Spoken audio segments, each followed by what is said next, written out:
지난 20일 일론 머스크가 이끄는 미국의 민간 우주기업 스페이스X가 개발한 로켓 우주선 스타쉽이 시험 발사를 한 일이 있었습니다. 이번에 발사된 이 우주선은 전체 길이가 아파트 40층 높이인 120m로 승객 100명을 화성에 보내려고 하는 계획을 가지고 있는 거대한 우주선입니다. 또한 150톤의 화물을 적재할 수 있는 큰 로켓이었죠. 만약에 이 로켓이 성공했다면 이 우주선은 지도 궤도를 돌고 90분 만에 다시 태평양으로 돌아올 예정이었습니다. 근데 발사는 성공을 했지만 이륙한 지 4분 만에 지상 32km 고도 상공에서 빙글빙글 돌다가 폭파했습니다.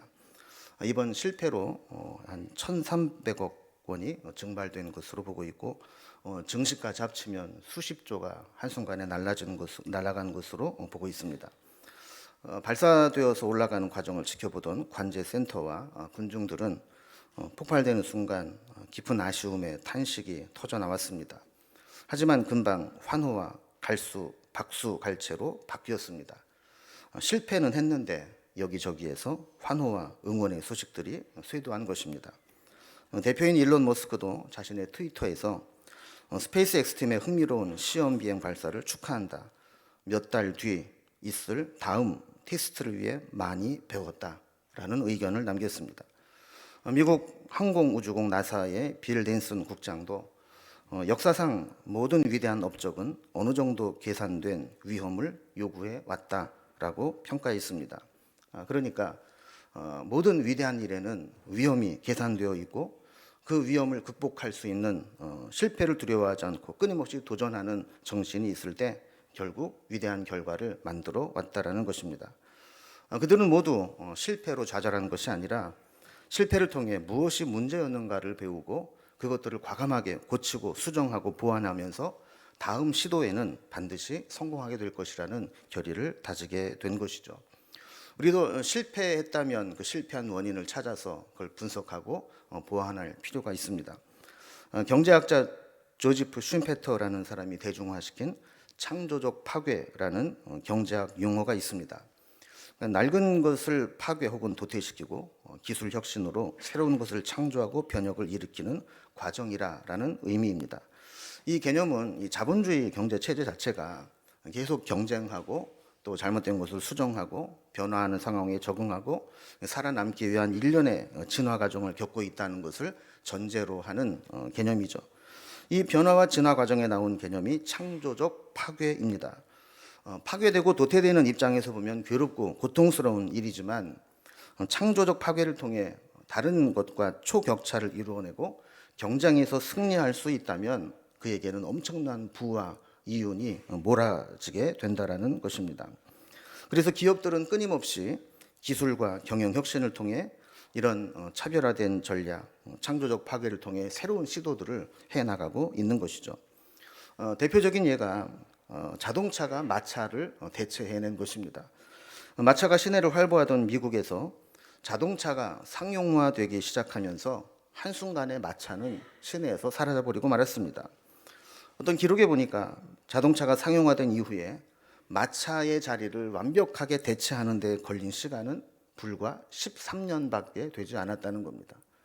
수백 년 동안 마차가 운행해왔던 그곳에 자동차가 상용화되면서 13년 만에 판도가 완전히 바뀌고 마차와 연관된 산업을 하던 사람들은 한순간에 직업을 잃어버리게 된 것이죠.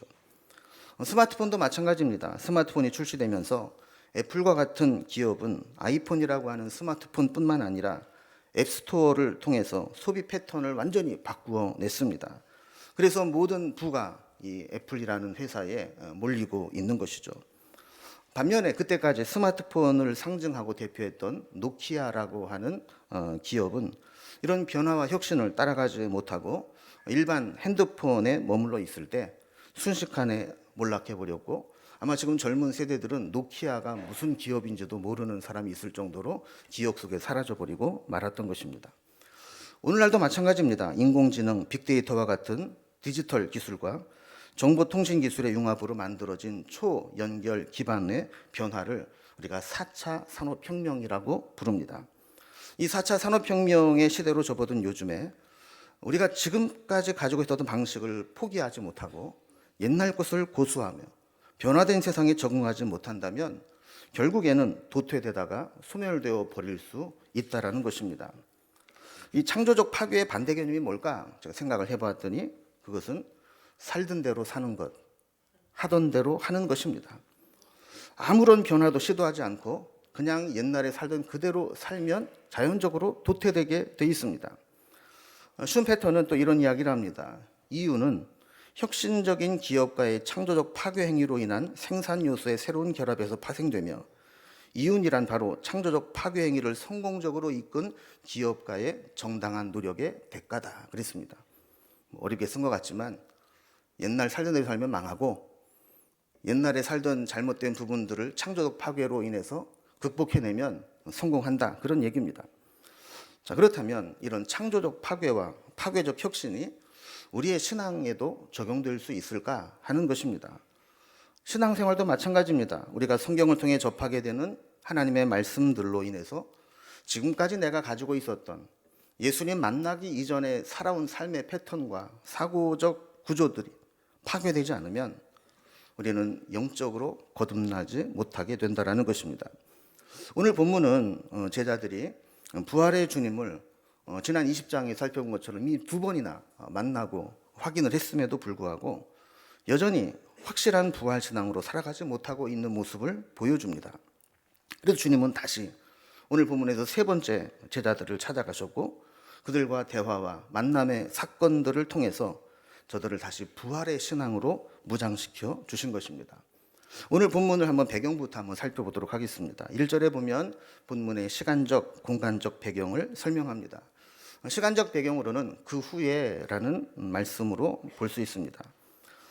그 후에 본문만 보면 알 수 없지만 문맥으로 볼 때 2번에 걸친 제자들의 방문이 지난주에 살펴본 20장에 있었죠.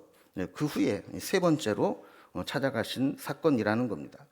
14절 말씀에 설명하듯이 오늘 본문은 부활하신 후에 예수님께서 3번째로 제자들에게 나타나신 사건이다라고 규정을 하고 있습니다. 그러니까 오늘 본문은 뚝 떨어진 사건이 아니고 20장에 기록된 2차례의 예수님 방문과 연결되어 있다는 것이죠. 공간적인 배경으로는 1절에 보면 디베랴 호수에서 있었던 사건이다 그럽니다. 디베랴는 갈릴리의 다른 이름이죠. 그래서 단순하게 우리가 생각을 하면 갈릴리 호수에서 있었던 것이구나 이렇게 볼 수 있습니다. 그런데 이 갈릴리는 여러 가지 이름으로 불려왔습니다. 갈릴리라는 원래 이름이 있었고 구약에는 긴네렛, 또 신약에는 게네사렛이라는 이름으로도 불렸습니다. 그리고 예수님 당시에는 디베랴라는 이름이 추가되어서 명명되었죠. 원래 이 호수 모양 자체가 이 하프를 닮은 히브리 악기인 킨노르라는 것을 닮았다. 그래서 이 킨노르에서 긴네렛, 또 게네사렛이라는 이름이 파생되었던 것입니다. 예수님 당시에는 디베랴라고 불렀습니다. 위치를 보면 지도에 갈릴리 서쪽 또 서남 쪽에 이 디베랴라는 도시가 있습니다. 원래는 이제 작은 마을이었는데 헤롯 안티파스가 이곳에 신도시를 건설하면서 로마 황제 티베리우스에게 봉헌하고 그의 왕국의 수도로 삼았던 곳이 디베랴입니다. 그리고 그 디베랴가 있다 해서 그 바다를 디베랴 바다라고 부르게 된 것이죠. 여러분, 원래 이제 이름이라고 하는 것은 그 이름이 지어지게 되는 스토리가 있습니다. 예를 들어서 우리나라 3.1운동의 성지의 원래 지명은 아우네입니다. 이 아우네의 뜻이 뭐냐면 2개의 냇가가 만나서 아우러지는 곳이다. 그래서 아우네이죠. 3.1운동이 아우네 장터에서 시작되었다 했던 그 장소입니다. 그런데 일제강점기에 순우리말인 아우네를 일본식 한자 표기로 아우를 병자에 내천자를 써서 병천이라고 불러왔습니다. 지금은 그 의미를 잊었기 때문에 병천이라는 지명을 사용해 왔지만 당시 사람들은 아우네라는 이름을 잘 쓰고 있었는데 어느 순간 병천으로 바꿔라 그랬을 때 거부감이 있었을 것이고 병천 할 때마다 아니야 아우네야 이런 생각이 있었을 것입니다. 요한은 갈릴리 호수의 이름을 오늘 본문에 보면 굳이 디베랴 호숫가라고 표기하고 있습니다. 이 성경학자들은 갈릴리로도 부를 수 있고 또 긴네렛, 게네사렛 이러도 부를 수 있는데 왜 굳이 여기에만 이렇게 디베랴 호숫가라고 불렀을까?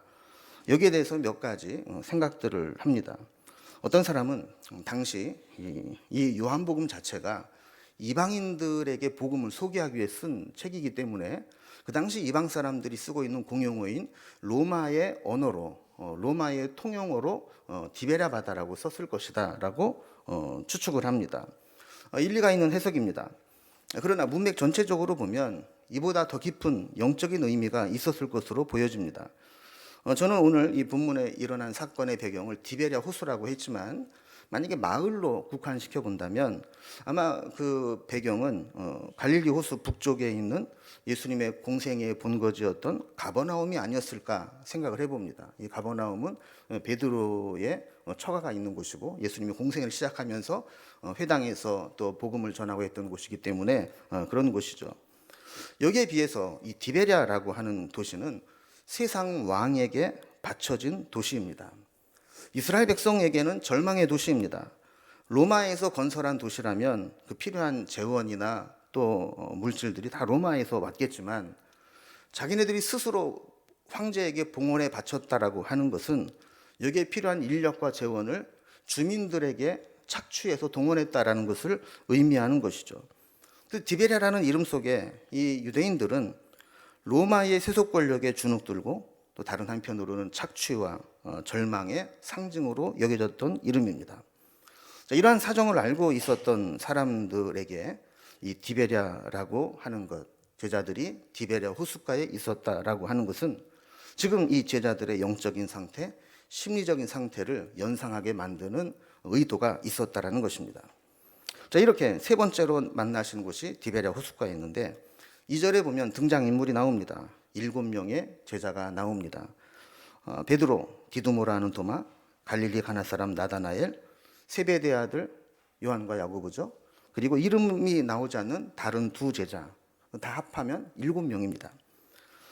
3절에 보면 베드로가 이들 가운데 있다가 나는 물고기 잡으러 가노라 하면서 일어섭니다. 이 물고기 잡으러 가는 것이 그냥 일시적으로 끼니를 때우기 위해서 잠깐 잡으러 간 것인지 아니면 아예 제자됨을 망각하고 예전에 예수님 만나기 이전에 직업적인 업으로 돌아가려고 한 것인지는 분명히 나와 있지 않습니다. 그런 어쨌든 베드로로부터 시작된 이 고기잡이에 다른 제자들이 합세해서 7명의 제자가 배에 오르게 된 것입니다. 그들은 하던 대로 전에 살던 방식대로 예수님 만나기 이전에 살아왔던 모습으로 돌아가게 된 것이죠. 그런데 문제는 그 결과 밤새 그물질을 했지만 아무것도 잡지 못했다라는 것입니다. 3년 동안 물고기 잡는 기술이 녹슬었는지 아니면 뭔가 변화가 일어났는지는 모르지만 밤새도록 그렇게 평생을 물고기 잡아왔던 사람들도 한 마리도 잡지 못했던 것이죠. 이 장면을 묵묵히 지켜보고 계시던 분이 계십니다. 4절에 보면 날이 새어갈 때에 예수님은 바닷가에 서셨고 제자들은 누구인지 알지 못했다 그랬습니다. 아마도 어느 정도 거리가 있었고 날이 완전히 새지 않았기 때문에 빛도 잘 보이지 않았기 때문에 아마 형체만 어렴풋이 알려졌던 것 같습니다. 그러던 가운데 이걸 지켜보던 예수님이 5절에 보면 얘들아 너희에게 고기가 있느냐라고 물으시죠. 고기가 있느냐, 뭘 잡은 게 있느냐라는 이 질문은 우리가 이제 지나가다가 낚시하는 사람들 보면 뭐라고 인사해요? 뭐 좀 잡혀요? 뭐 좀 잡았어요? 이렇게 물어보잖아요. 근데 이런 한가하게 뭐 잡았는지 물어보는 질문이 아닙니다. 내용을 잘 보면 이 질문을 통해서 예수님은 제자들의 실상, 지금 그 제자들의 현 주소를 깨닫게 하기 위한 질문이었습니다. 이 질문에 제자들은 뭐라고 대답합니까? 없나이다. 밤새도록 그물을 내렸지만 잡은 것이 없습니다. 이런 대화가 가능했다는 것은 지금 저들이 모든 물고기 잡이를 포기하고 이제 해변으로 육지로 오고 있었다는 것을 보여주는 것이죠. 8절에 보면 배에 타고 있지 않았던 제자들이 그 배에 잡힌 물고기를 끌어오기 위해서 작은 배를 타고 나아갑니다. 그러면서 육지에서부터 거리가 불과 한 50칸쯤 되었다 그럽니다. 이 50칸쯤 여기에 밑에 각주에 보면 200규빗이라고 각주를 달아놨죠. 근데 우리 입장에서 보면 50칸이나 200규빗이나 모르기는 매 한 가지입니다. 근데 한 규빗이 보통 어른들 폈을 때 중지 끝에서부터 팔꿈치까지를 한 규빗이라고 합니다.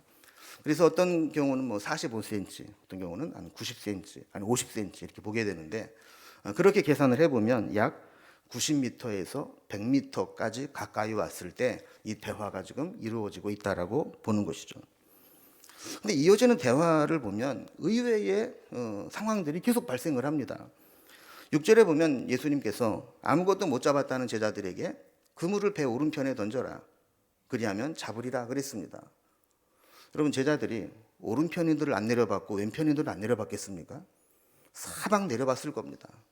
근데도 잡히질 않습니다. 그런데 지금 한번 오른편에 내려봐. 그럼 잡힐 거야. 라고 요구를 하시는 것이죠. 또 이어지는 의외의 상황은 그 말씀을 듣고 제자들이 순순히 그물을 내렸다라는 것입니다. 여러분, 보통 사람들이 자기 전공을 건드리면 흥분합니다. 이거 내가 전문가야. 내가 전공인데 어디서 이런 마음이 드는 거죠. 예수님께서 오른편에 내리라 그랬을 때 그들이 순순히 내리는 것도 의외의 상황입니다.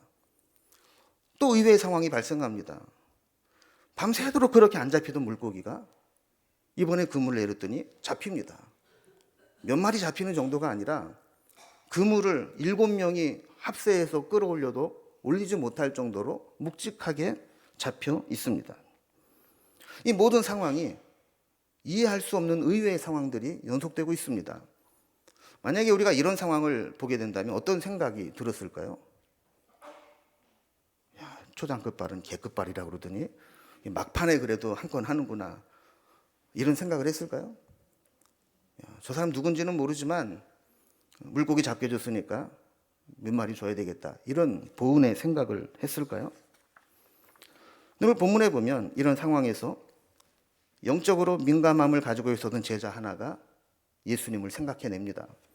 7절에 보면 예수께서 사랑하시는 그 제자가 라고 했는데 요한복음에서는 자기 자신을 이야기할 때 자기 이름을 밝히지 않고 그냥 예수님이 사랑하시는 제자가 라고 표기를 한 적이 많이 있죠. 다른 사람들은 물고기에 정신이 팔려 있을지 모르지만 이 요한은 이 상황을 보면서 이 일을 행하실 수 있는 분은 예수님밖에 없다. 예수님이라면 이렇게 하실 수 있고 예수님이 아니라면 이런 일은 일어날 수 없다라는 생각을 하게 된 겁니다. 7절에 보면 베드로에게 이르되 주님이시라 그랬습니다. 좀 현장감 있게 번역을 해보면 뭐 이런 뜻이겠죠. 봐봐, 주님이셔. 주님이 아니면 어떻게 이런 일이 일어날 수 있어? 분명히 예수님이야 라고 이야기를 했을 겁니다. 그러자 베드로의 돌발 행동이 여기서 또 나옵니다. 그 다음 7절을 계속 보면 시몬 베드로가 벗고 있다가 주님이시라 하는 말을 듣고 겉옷을 두른 후에 바다로 뛰어내리더라 그랬습니다. 여러분, 이 장면에서 뭔가 조금 이상하다는 것을 발견하셨습니까? 지금 베드로는 거의 무장해제 상태로 있습니다. 물고기를 잡다가 이제 포기하고 겉옷도 다 풀어 헤치고 편안한 복장으로 지금 자포자기한 상태입니다. 근데 요한이 저분이 예수님이셔 라고 하는 이야기를 들었을 때 바다로 뛰어내립니다. 여러분, 일반적으로 우리가 바다로 들어간다, 물로 들어간다 그러면 옷을 입고 있다가도 벗고 들어가야 됩니다. 왜냐하면 옷을 치렁치렁 입고 겉옷까지 입고 들어가면 이게 물의 저항을 받아서 헤엄치기가 어려운 거죠. 근데 지금 베드로는 벗고 있다가 예수님이다라는 말을 듣고 겉옷을 입고 바다로 들어갔다라는 거예요. 왜 그랬을까요?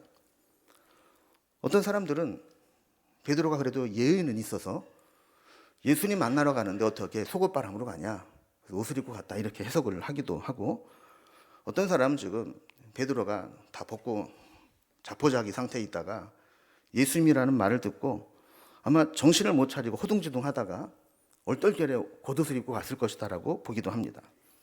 근데 저는 좀 다르게 보고 싶습니다. 베드로는 전에도 이 갈릴리 바다를 걸었던 경험이 있습니다. 풍랑으로 죽게 되었을 때 예수님께서 찾아오셨죠.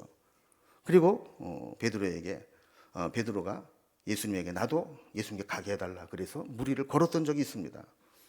아마도 베드로는 그런 생각을 했을지 모릅니다. 만약에 저분이 진짜 예수님이라면 이전과 같이 나를 다시 걸어서 가게 했을 거야. 그래서 베드로가 겉옷을 입고 바다로 뛰어내렸다라고 하는 것은 헤엄쳐 가려는 의도가 아니라 걸어서 가겠다라고 하는, 예수님이라면 그렇게 할 수 있다라고 하는 생각으로 했을 것이라고 저는 보는 겁니다. 진짜인지는 모릅니다. 천국 가서 물어봐야 될 일입니다. 만약에 그랬다면 의외의 상황의 연속 가운데 저분이 예수님일 거야 라고 예수님을 기억하며 영적으로 깨어나기 시작했던 요한과 더불어 저분이 예수님이라면 확인을 해봐야 되겠어. 그리고 겉옷을 입고 걸어서 가려고 했던 이 베드로의 모습들을 볼 수 있는 것이죠. 이제 그 예수님이라는 것이 기억나면서부터 그들의 믿음이 다시 깨어나고 있는 겁니다. 이렇게 해서 육지로 나온 제자들을 위해서 예수님은 친히 아침상을 준비하고 계십니다. 9절에 보면 육지에 올라와 보니 숯불이 있는데 그 위에 생선과 떡이 있었다 그랬습니다. 10절에 보면 예수님은 그들에게 지금 물고기 많이 잡았지? 그 중에 물고기 좀 가져와 봐 그랬습니다. 11절에 보면 베테랑 어부 출신 베드로가 그물을 육지로 끌어올립니다. 그리고 나서 물고기들을 봤더니 큰 물고기가 153마리가 있었다 그랬습니다. 153마리, 153에 대한 해석도 분분합니다. 여러분 모나미 153 불펜이나 교회에서 153 대작전 이런 숫자가 여기서 나온 거 다 아시죠? 12절에 보면 예수님이 제자들에게 와서 조반을 먹으라 하셨습니다. 좀 친근하게 번역을 해보면 얘들아 밥 먹어. 배고프지? 밤새도록 고생했잖아. 아침 차려놨다. 이런 의미입니다. 제자들은 밤새 그물질을 했으니 육체 노동으로 시장했을 겁니다. 아무것도 잡지 못했으니 정신적으로 허탈했을 겁니다. 주님은 이들을 위해 따뜻한 식탁을 준비하시고 기다리셨던 것입니다. 13절에 보면 주님이 친히 떡을 나누어 주시고 생선도 일일이 제자들에게 나누어 주셨습니다. 밤새 허탕치고 빈손으로 돌아온 제자들을 회복시키시기 위한 위로와 사랑의 손길입니다. 12절 뒷부분에 보면 이 상황을 지켜본 나머지 제자들도 주님이신 줄을 아는 고로 당신이 누구냐 감히 묻는 자가 없었다 그랬습니다. 이제 모든 제자들이 저분이 주님이구나라는 것을 다시 확인하게 되었고 부활의 주님을 믿게 되는 상황입니다. 오늘 본문을 보면 이게 한편의 이렇게 드라마와도 같습니다. 아주 해피엔딩으로 끝나는 서정적인 분위기 같은데 사실은 그 내용 뒷면에 보면 부활신앙을 갖지 못한 제자들에게 부활신앙을 회복하기 위한 예수님의 고도의 작전이 이 장면에 숨겨져 있는 것입니다. 예수님은 제자들이 예수님 없이 하는 모든 일들이 헛수고임을 깨닫게 하십니다. 제자들은 배에서 밤새 그물을 올렸다 내렸다 하면서 그들의 필요를 채워보고자 했지만 하나님께서는 바닷속의 물고기를 다 숨게 하셔서 그들의 그물질이 아무 소용이 없게 하셨습니다. 이 일로 인해서 주님은 주님 없이 하는 모든 우리의 시도는 헛될 뿐이고 주님 없는 삶은 결국 빈손이라는 것을 깨우쳐 주기를 원하셨습니다. 여러분 우리는 다 망해도 아무것도 남은 게 없어도 그래도 자존심은 지키고 싶어 합니다. 망한 거 아니야. 의미 부여를 하면서 나는 아직 할 수 있어. 정신승리를 하려고 합니다. 내가 살아온 인생이 헛되다. 내 삶은 빈손이다라는 것을 인정하고 받아들이는 것은 자존심이 허락하지 않습니다. 참 고통스러운 일입니다. 만약에 내가 헛살았다. 나는 빈손이다라는 것을 고백하는 순간 지금까지 살아온 내 모든 인생이 부정되는 자기 부정의 사건이 일어나기 때문에 그렇습니다. 그러나 내가 빈손임을 깨닫지 못하면 주님께 손을 내밀지 않습니다. 그래서 때로 주님은 우리의 모든 수고가 주님 없는 삶이 헛된 것임을 깨닫게 하기 위해서 우리의 삶을 빈손으로 만드십니다. 그리고 주님 없는 삶이 헛되다라는 것을 인정하게 하십니다. 예수님이 없는 열심은 헛수고라는 것을 알게 합니다. 여러분, 이것은 설교를 듣는다고 되는 게 아닙니다. 직접 당해봐야 합니다. 아무리 열심히 애쓰고 수고해도 실패하고 가지고 있는 모든 것을 잃어봐야 그렇구나, 내가 열심히 한다고 되는 게 아니구나 라는 것을 그제야 깨닫게 되는 것이죠. 마치 창조적 파괴와 같이 주님은 우리의 삶에 모든 것을 잃게 만들므로 우리의 모든 것을 창조적으로 파괴해 나아가시는 것입니다. 그러나 주님은 파괴한 것으로 끝나지 않습니다. 그 위에 새로운 것, 더 좋은 것, 하늘의 것으로 새롭게 만들어 주십니다. 우리 인생이 내 능력과 내 수고로 되는 것이 아니라 하나님과 하나님의 능력으로 되어진다라는 사실을 그제서야 깨닫게 되는 것이죠. 우리를 빈손으로 만드시는 사건은 우리의 잘못된 것들을 파괴하는 우리 신앙의 창조적 파괴가 진행되는 시간입니다. 이 시간을 겪고 나서 비로소 하나님의 은혜와 능력을 붙잡고 부활신앙으로 거듭나게 되는 것입니다. 우리는 부활주일 메시지를 통해서 부활 사건은 부활신앙으로 이어져야 한다라는 말씀을 나누었습니다. 부활신앙은 지금까지 내가 가지고 있었던 세속적이고 불신앙적인 사고의 틀을 창조적으로 파괴하고 그 위에 주님의 말씀과 은혜로 영적인 혁신을 이루는 것입니다. 지난주 내용을 간략하게 정리를 해보면 주님은 부활하셨지만 제자들은 여전히 두려움에 빠져서 문을 있는 대로 닫아 걸고 방 안에 갇혀 있습니다. 절망과 슬픔에서 헤어나오지 못하고 있습니다. 무기력에 빠져서 아무것도 하지 못하고 있습니다. 성령의 이끌림을 받지 못하고 세상적인 생각과 염려에 사로잡혀 있습니다. 그리고 여전히 확신을 갖지 못하고 의심하고 있었습니다. 이러한 모든 것들이 창조적 파괴를 통해 극복돼야 합니다. 여기에 매여 있지 말고 그 자리를 딛고 일어나 부활신앙으로 거듭나야 합니다. 여러분, 우리 속에 남아있는 창조적 파괴로 무너뜨려야 될 나의 생각, 나의 가치관, 나의 경험들은 무엇입니까? 오늘 이 모든 것들을 점검하면서 주님께서 우리의 모든 과거에 주님 만나기 전에 잘못된 것들을 깨트려 주시는 은혜가 있기를 바랍니다. 요한이 주님의 말씀을 듣고 영적인 감각이 살아나 예수님을 발견한 것처럼, 그리고 베드로가 예수님인 것을 알고 바닷속으로 뛰어들어 믿음의 행위가 살아났던 것처럼, 그리고 다른 제자들도 부활의 주님을 만나고 알아보게 된 것처럼 우리도 부활 후 부활신앙으로 날마다 거듭나고 영적으로 살아 역사하는 신앙으로 회복될 수 있기를 주님의 이름으로 기원합니다. 기도하겠습니다.